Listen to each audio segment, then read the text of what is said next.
ক্ষমা করে দিও আমাকে, তোমার জীবনে ভালো মানুষ হতে পারলাম না, কিন্তু একদিন আমার নামটা যখন মনে পড়বে তোমার, ঠিকই বলবা মানুষটা সবার থেকে অন্যরকম ছিল।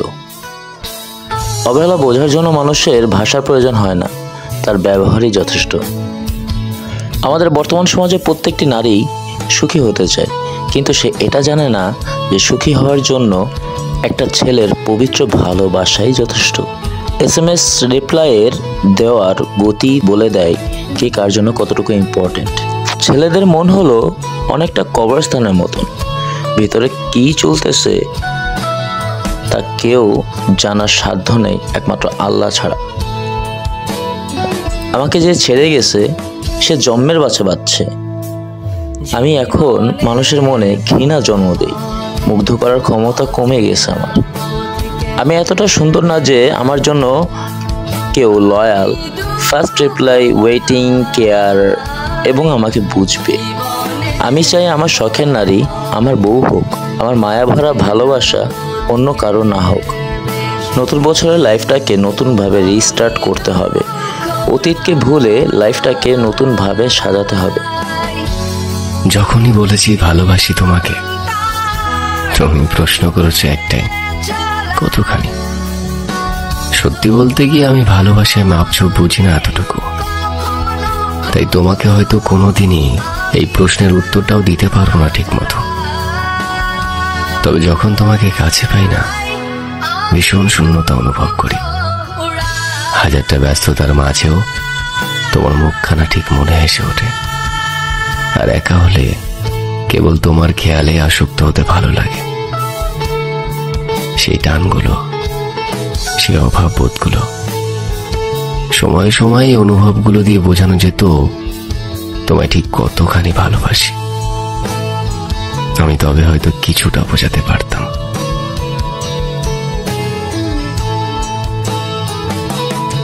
আমি এমন কাউকে চাই যাকে রাগের মাথায় চলে যেতে বললেও সে আরো শক্ত করে জড়িয়ে ধরে বলবে, এত সহজ না আমাকে সরানো। মাঝে মাঝে কারো কথায় এতটা খারাপ লাগে যে আমি চুপ হয়ে যাই আর ভাবি, আমি কি সত্যি এত খারাপ?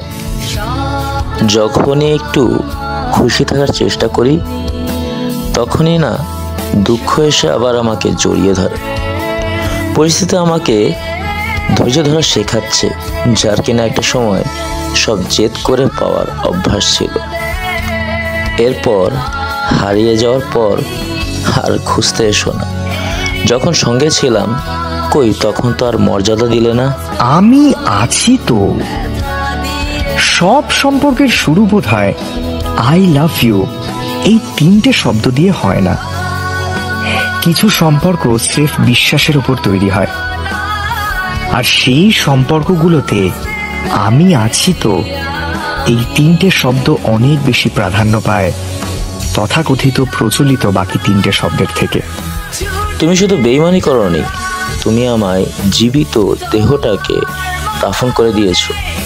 তুমি আমাকে নীরবে খুন করেছো, কিন্তু কোনো প্রমাণ রাখোনি। একজন ছেলে আপনার জন্য কেঁদেছে বা কেঁদেছিল, আর আপনি তাকে অবহেলা করে হারিয়ে ফেলেছেন। আপনার জন্য কেউ একজন কেঁদেছিল মানে ধরে নেবেন ভালোবাসার অধ্যায়ে আপনি একজন ভাগ্যবতী নারী ছিলেন, কিন্তু অনেকটা অযোগ্যই ছিলেন, যার জন্য আপনি যে মানুষটার কাছে এত গুরুত্ব পেতেন সেই মানুষটাকেই হারিয়ে ফেললেন। খুব বেশি দূরে চলে যাওয়ার আগে মানুষ খুব বেশি কাছাকাছি আসে, আর কাছাকাছি আসার পর যখন চলে যায় তখন সে আর ফিরে আসে না।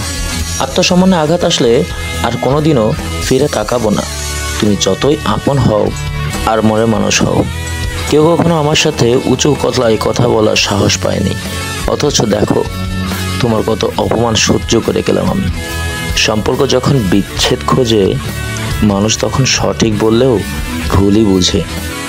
এখন ডিসেম্বরের প্রায় শেষের দিকে, একবার ভেবে দেখুন তো, সে এই বছরে গত জানুয়ারিতে আপনি যার কাছে প্রিয় ছিলেন সে এখনো কি সেইভাবে প্রিয় আছে? মাত্র 10 মাসের ব্যবধানে তার কাছে প্রিয় থেকে অপ্রিয় হয়ে উঠেছে। অথচ সে কথা দিয়েছিল যে সারা জীবন আপনার প্রিয় হয়ে থাকবে। একদিন তুমি আফসোস করে বলবে, ইস, তার সাথে যদি এমনটা না করতাম। আমি যদি কখনো আপনার থেকে দূরে সরে আসি, তাহলে বুঝবেন আপনার ব্যবহার আমাকে দূরে সরতে বাধ্য করেছে। আমার ভালোবাসাটাই বুঝলে না তুমি, বাকি সব ভুলের হিসাব রেখেছো ঠিকই। সময় খুব চালাক, যৌবনের লোভ দেখে শৈশব কেড়ে নেয়, অর্থের লোভ দেখে যৌবন কেড়ে নেয়, অবশেষে মৃত্যু এসে সব কিছু কেড়ে নেয়। উড়ন্ত ফানুস আর বহুরূপী মানুষ দুটোই শুরুতে আনন্দিত আর শেষে আতঙ্কিত। যদি কখনো মনে হয় ফেরা দরকার, তবে তুমি ফিরে এসো, হোক তা কয়েক যুগ পর। আমি তোমাকে কোনো প্রশ্ন ছাড়াই বুকে টেনে নিব।